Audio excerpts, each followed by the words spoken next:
Joining me now here in studio, the Grammy Award winner, Lee Greenwood. Hello, sir. Great, Blake. How are you? Thanks for being with us tonight. Absolutely. I appreciate it. I know there's a lot for you going on, and you stopped on in. I appreciate it. Wow, there is. There's so many galas and things. I just can't wait to see what my wife's going to wear next.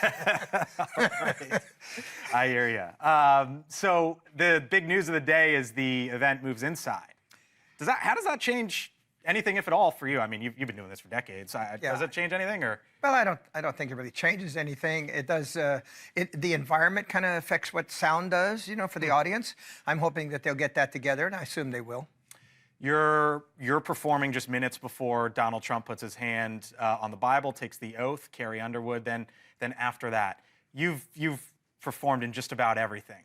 World Series, 2001, Yankee Stadium after 9/11, the Super Bowl. What's that moment like? Is it the biggest moment of your career, maybe?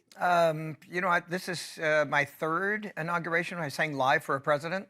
This is the second time for Donald Trump. And I tell you, in 2016, it was everybody tried to get you to not sing. They're like, there were a lot of threats and stuff like that. And I'm like, no, I don't think so. We had the sheriff watching our house in Nashville, and to make sure everything was cool. Some people threw our chairs in the pool. That's about it. You had threats to your home? Yeah.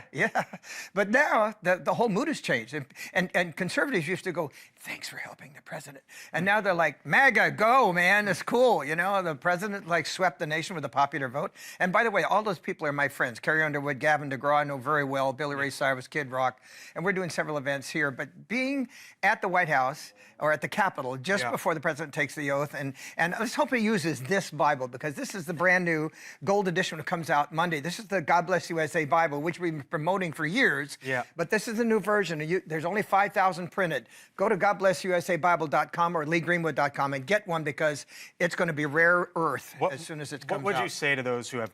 There are some criticisms for you selling this in tandem with Donald Trump. What would you say to those who criticize you on that front? Well, I'm a conservative Christian. I make no bones about it. I ask my pastor about what we have in the back of the Bible. It's the King James Version, and in the back is the Constitution. So many immigrants who come to this country have more about the country than we do.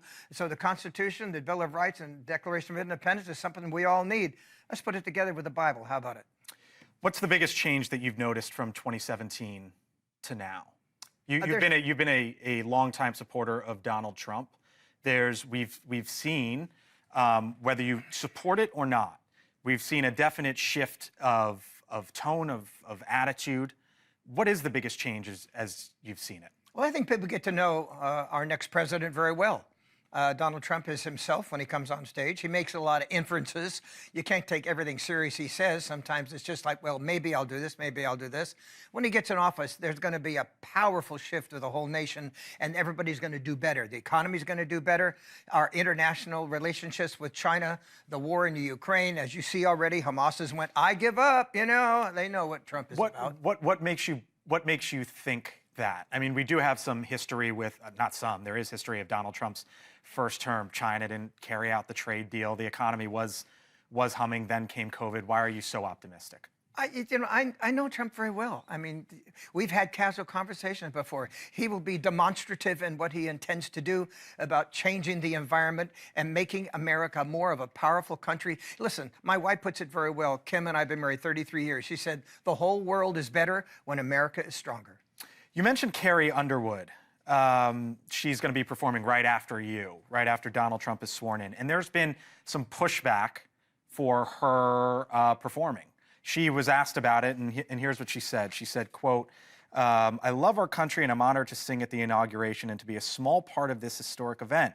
I'm humbled to answer the call at a time when we must all come together in the spirit of unity and looking to the future. There's been pushback from some on the left to Carrie Underwood. There was pushback during the campaign from some on the right to Taylor Swift and how she supported Kamala Harris down the home stretch. Why do you think there's such criticism of musicians for their political support, and are you comfortable with where things are right now? Well, from where I sit, we certainly have an influence on the culture. I've been here a long time. I've been a musician since I was 12 years old. I respect Carrie. She's a great artist. She's going to do great when she sings America the Beautiful. We sang together before. She's not left or right. She's in the middle. She loves the country like I do. I think that's a perfect statement, what she said. And that is that she would just like to do right, have unity for the country. And you know what? The president asked her to come sing. You don't say no. Yeah. Is this like, as I've mentioned, you've been doing this for a while. Is this as polarized within the music industry as you've seen it? The environment's changing. What do you mean by that? Well, in my early years, Hollywood was all conservative. We've done like 15, 16 USO tours, and I used to send all of the actors and stuff like that over to the war zones.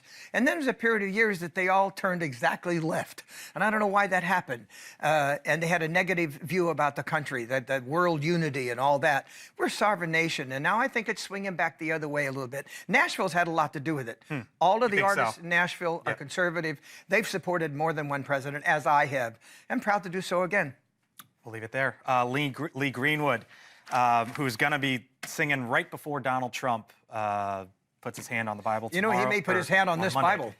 So it's a family one and a Abraham Lincoln Bible, I believe, as well. Lee Greenwood, thank you, sir. Thanks, Blake. Appreciate it. Have fun Monday. Thanks It's an amazing experience, I'm sure. It will be. Sir. Appreciate it. Still to come here on The Hill, Bill Gates reveals he had a 3-hour dinner with the president-elect.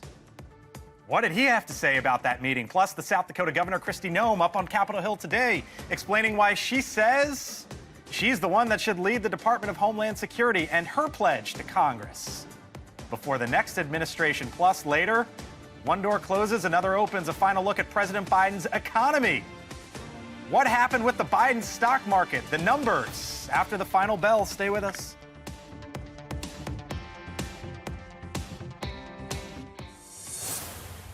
Don Jr., his son, very loyal to him, said, I have never in my entire life heard my father admit to a mistake. A big NewsNation special coming up. I will give you inside stuff you have never heard about the president. Thank you for watching, and make sure you go to joinnn.com to find NewsNation on your television provider. And don't forget to click the red subscribe button below to get more of NewsNation's fact-driven, unbiased coverage.